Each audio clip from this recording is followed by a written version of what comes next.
Hey everybody, welcome to our lecture on analysis. We are about to start our analysis paper where we are going to watch a movie and then we're going to analyze it and write our analysis in writing. And so this is kind of an introductory fun presentation on analysis, what it is, and kind of what we're going to be looking for in this unit, right? So a lot of time analysis is a complicated word. Whenever we're teaching writing, we always talk about how the hardest thing to get people to do is write with analysis. And one of the reasons it's hard is because it's kind of a complicated word. And when you look at the definition, analysis says a detailed a detailed examination of the elements or structure of something. And that's just right off the dictionary right there. And that can seem a little complicated and a little difficult, right? But what you don't realize sometimes is that the analysis we're looking for, you're doing all the time in your normal life, right? We all are walking around with opinions and we're all walking around with thoughts about different things, right? The key to analysis is not having just a yes or no answer, because that's not analysis. What comes later is the why. And the why is the most important part when dealing with analysis because that's the actual analysis part. For example, the other night I went and saw the movie The Flash. I have been waiting for this movie, The Flash, for years, right? I think they filmed it 3 years ago. It didn't come out last year because the studio was fighting with its main star. I think he got arrested or something like that. But finally the movie The Flash came out. And it was a movie starring The Flash as he goes back to an alternate universe and he runs into Batman, who's Michael Keaton. And we knew from the trailers that Michael Keaton was going to be in the movie reprising his role as Batman from 1989, right? And I knew that there's other characters in there like Supergirl, and I knew Ben Affleck was in there, so I was really, really excited to see this movie. So I went and I saw the Flash movie, and I came away with some thoughts, And I came away going, I liked parts of the movie. Parts of the movie were pretty good. I liked Michael Keaton. I thought he did a great job playing Batman. I liked Supergirl. I thought that was good. I liked the integration of past movies where they have the bad guy Zod in there. But I didn't like Flash. The reason I didn't like Flash was I thought he was a terrible actor. I don't think Ezra Miller is a good actor, or at least the role that they wanted him to play doesn't work. I'm not spoiling anything here to tell you that in this movie, 2 Flashes appear. So already an annoying character, having 2 characters that are annoying really gets grating. It'd be like if Family Matters, if Steve Urkel went back in time and there were 2 Steve Urkels on the show. 1 Steve Urkel is kind of annoying. 2 Steve Urkels, that's quite a bit. If you're a Saved by the Bell fan, it'd be like having 2 Screeches. Just gets to be quite annoying having that many annoying characters on the screen all at once. And so I walked away from The Flash a little disappointed, but also enjoying parts of it and having some conclusions about the movie. That right there is analysis, right? What is not analysis is me sitting there saying, I like The Flash, is great, or I didn't like The Flash. That's not analysis. The analysis part is where I describe what I liked about it and why, and what I didn't like about it and why. And that's what we're doing with this. This is called analysis. It's the why part, right? That's the money part of this unit, is not simple yes or no answers. It's giving the why with the opinion, right? So you look at this next slide right here. We do this all the time, right? Listen, if you're a sports fan, the biggest debate that's ever going on in sports is LeBron James the greatest NBA player in NBA history, right? So think to yourself, guys and gals, if you're sports fans, is LeBron James the greatest NBA player in history? Is he better than Michael Jordan? Usually that's the debate. It's either the Chicago Bulls, Michael Jordan in the 90s, or LeBron James of now, right? And I just want you to think in your head right now, real quick, what do you think? Who's the best? Who's the GOAT? Who's the greatest NBA player of all time? Now, if I'm being asked that question, is LeBron James better than Michael Jordan? My answer is no. I was a Bulls fan in the 90s. I'm from Iowa. I grew up close to Chicago. So, in my opinion, Michael Jordan is the greatest NBA player who ever lived. Now, right there, that's not analysis, right? That's a statement, and that's great. But that's not what we're trying to get at. What we're trying to get at is this. I believe Michael Jordan is the greatest NBA player in history because he won 6 NBA championships. He has a career 30 points per game average that spans over 16 years of playing in the NBA. He was always the NBA Finals MVP of all 6 championship teams. So he's the most important player on 6 championships. Led the league in scoring every year he played except for when he was 40 years old. And won more championships than LeBron James. Right there, I gave you solid data, solid statistics to tell you why I believe Michael Jordan is better than LeBron James. So if I was going to write an analysis piece where I say that Michael Jordan's better than LeBron James, the money part of that paper would be the why, the statistics. Jordan led the league in scoring every year until he was 40 years old. Jordan has a career 30 points per game average over the 16 years that he played. 6 NBA titles, LeBron has 4. These are concrete reasons why I believe Michael Jordan is better. Now, here's the deal. In this class, no one is going to get upset with you if you have a different viewpoint than somebody else, provided you have data and statistics to back up what you're saying. For example, if you said LeBron James is better than Michael Jordan, and you said he's better because he scored more points in his career than Michael Jordan did, that's a statistic, that's a fact. Now, I don't agree with how you're analyzing your statistic, but that is a concrete fact and a concrete statistic. And if you use that in your analysis, you and I are completely fine. In this class, you are completely fine. May not agree with it, but you're completely fine, right? And that's what we're trying to push towards. If you're not a sports fan, think about Miley Cyrus, right? Miley Cyrus is a highly controversial singer. A lot of people have different opinions about her, and whatever opinion you have about her is completely fine, provided you have reasons to back up what you're saying, right? Like if I sat here and told you that I think Miley Cyrus is great. She has sold over 1 billion albums worldwide. She has a career that spans almost 20 years. She has 14 number 1 hit singles. Those are all concrete examples of why I believe that she is a great singer. Now, you may have a different opinion, and your opinion is fine, provided you have, concrete reasons to back up the things that you're saying, right? You could point to the time she's been arrested. You could talk about how she is a bad example for kids because she uses drugs. You could talk about how she's not a great singer because her voice talent isn't as good as other people's, right? Those are all fine examples of why you don't believe like she's a great singer, but you have to have reasonings to back up what you're doing, right? And I'm telling you, in this assignment, you're going to love it because it's so easy to do analysis because we all go to movies, we all watch them, and we all have opinions to back up what you're saying, right? So in the folder, you're going to see that we have an assignment where I want you to look up your phobias, right? So if you've taken general psychology, you know that Sigmund Freud once said that we all carry around phobias, right? So what a phobia is a phobia is an irrational fear that is, Sigmund Freud believed, caused by childhood, right?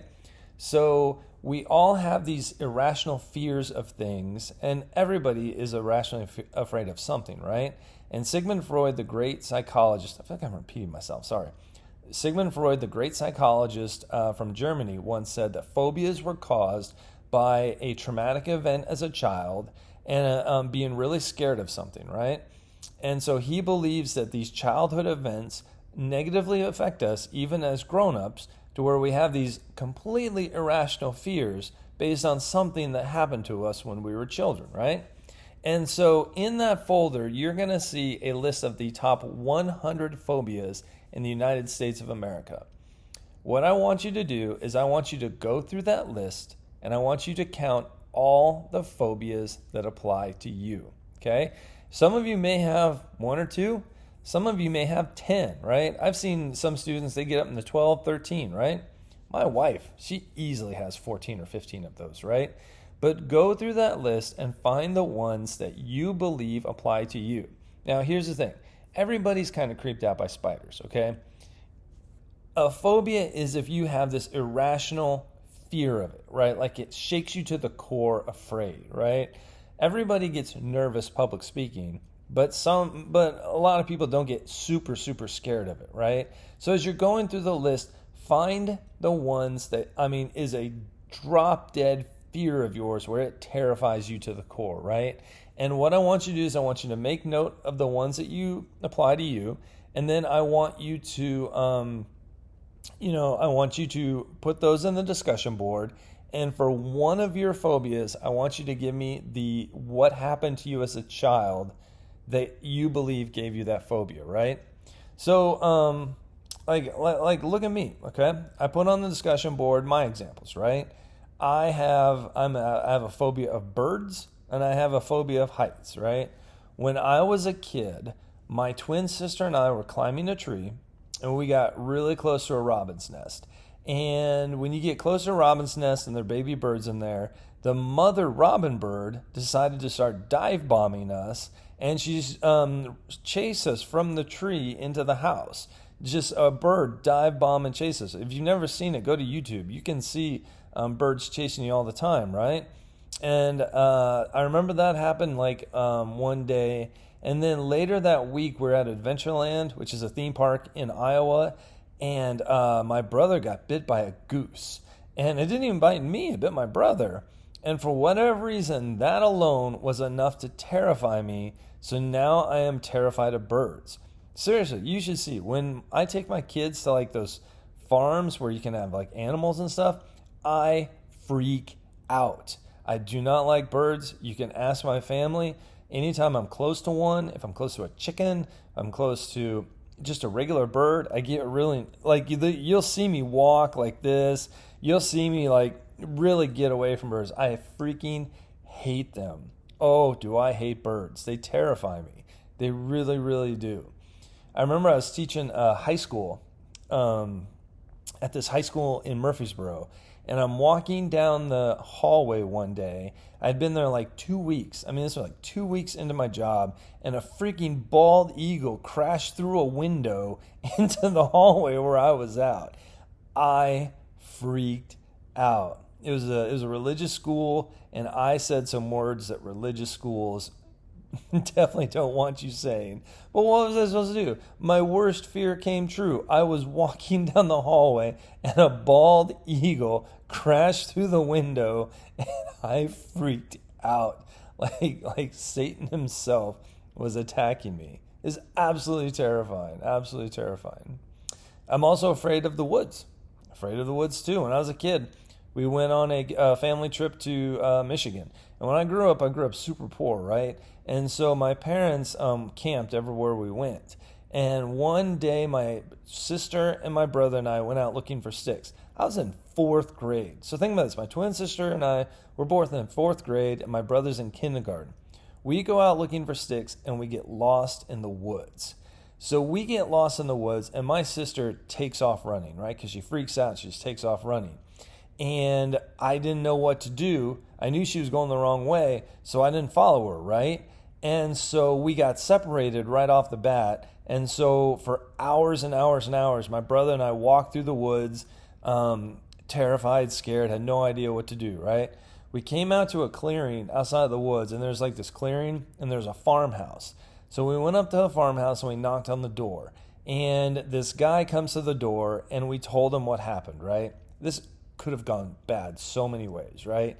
And luckily, he was a good enough guy, and he put us in the back of his pickup truck, and he was driving us back to the campground. And on the way, we see my sister and a stranger walking on the side of the road. And we said, hey, stop. That's our sister. So the guy stops the truck, and this guy and my sister get into the truck. And we're like, who are you? What's going on? And my sister was in the woods, and she was screaming and crying. And another guy heard her, another camper heard her, went out to find her, found her, And then he got lost too. So then they were lost too. But the whole event was so scary and so traumatic. I hate the woods. I hate camping. My friends seem to enjoy it a lot. I never go. You could have a camping party with every friend I have, and I still won't go because I absolutely hate it. And those are real paranoias I have, right? If you look at the list, there's a phobia of cancer. I'll tell you this right now. My wife has that phobia. Oh, man, does she ever. She will call me up on the phone. Like, I remember I was in St. Louis hanging out with some friends, a high school reunion, and she called me up and she said, I have cancer. I said, what? She said, I have bone cancer. I was like, you have bone cancer? What? And she literally could feel bone cancer in her bones, right? And she did this every year for years and years and years. And man, it got to the point where I just, she'd say she had cancer, and what can you do? All right, have another cancer test. But she's got such a phobia against it that she literally convinces herself she has cancer every year. So, that's just, so that's phobias, right? So look through the list and find the ones that apply to you, what you are truly afraid of. Then I want you to post on the discussion board your phobias, and I want you to give me at least one explanation of one of them, give me your childhood story that you believe gave you that phobia. Right there, that's simple analysis. Just simple analysis. What caused this behavior, right? And you can look at paintings, right? Here we have Van Gogh's Starry Night. I know this painting because I failed art appreciation when I was in college. Quick little story. I went to college my freshman year, found out that living without my parents was a whole lot of fun. I also found out there were girls in the world, and I really did poorly in college my first semester. I got myself on academic probation, and they threatened to kick me out of college if I didn't get better grades. And one of those classes I did poorly at was art appreciation. And oh man, was my dad upset when that happened. So I know a few paintings well because I took the class twice. And this one right here, Van Gogh, Starry Night. What do you like about that? What's good about it? Look at it and really tell me, what do you like? What do you not like about this painting? So here we have an activity. This is a simple analysis. It's a video clip of friends, right? Because that's going to fall in line with what we're doing. This unit is writing an analysis essay. And so what I want you to do is I want you to click on that link right there, and I want you to watch a video clip. It's a show friends. And all I want you to do is just analyze it, Did you the show's supposed to be funny. Did you think it was funny? Why or why not? Did it give you any emotions? Did you feel any emotions watching it? What happened in the clip to give you those emotions? Who's the audience? Who is this video intended for, right? And did it do a good job satisfying its audience? These are simple analysis that you're going to be doing on a much larger scale for an entire movie. And so, just sit there, watch the clip, and really decide if this is, analyze it. Now, here's the thing. You don't have to like this stuff, right? Let's say you just hate the show Friends. It's possible. I mean, it's one of the greatest shows ever made, but it's possible you hate it, right? If you didn't like it and you really didn't find it funny and you didn't think the characters were funny, the actors were funny, the plot was funny, if you didn't think any of it was funny, that's totally fine. You just have to tell me why.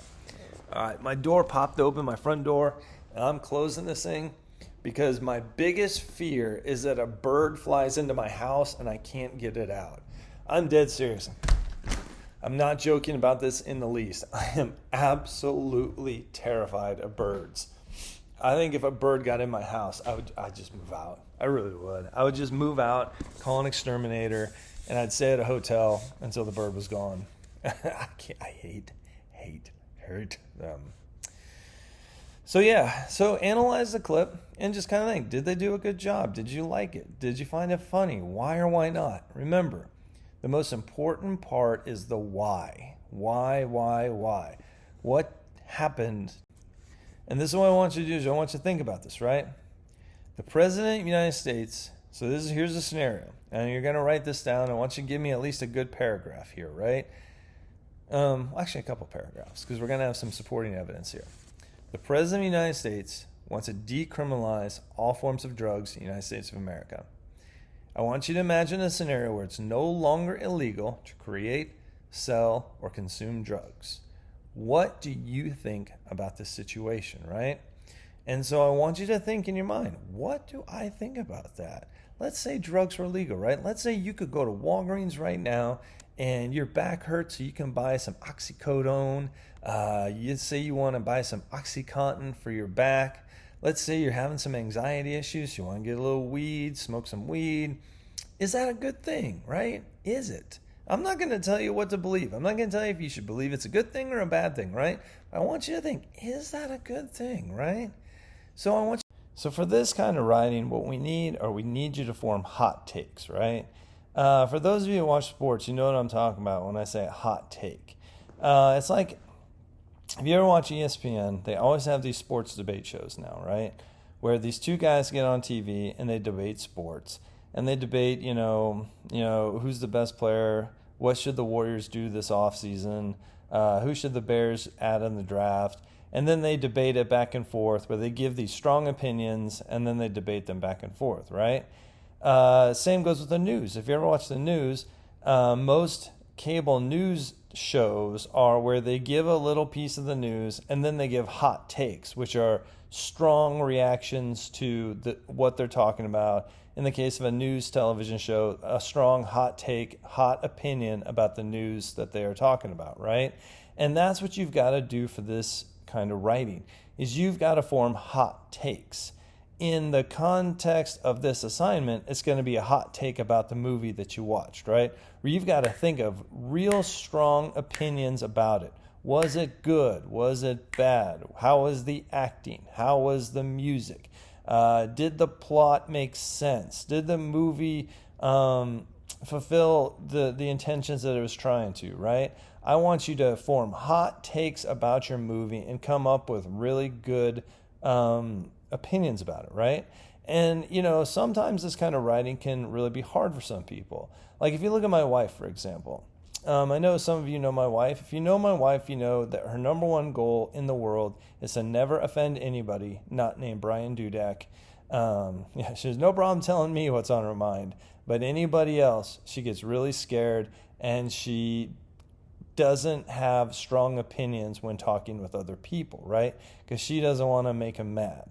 I'm more of a hot take, here's my opinion, this is what I think kind of person. And that kind of a mentality works best with this kind of writing because you have to have strong opinions about what you believe so that you can write about it and you can write a good analysis about it, right? So a lot of it is just having the confidence to have an opinion and then be ready to back that opinion up, Which, by the way, side note, every one of my, sometimes in English class we do cover letters and resumes. We do like technical writing, like how to write to get a job.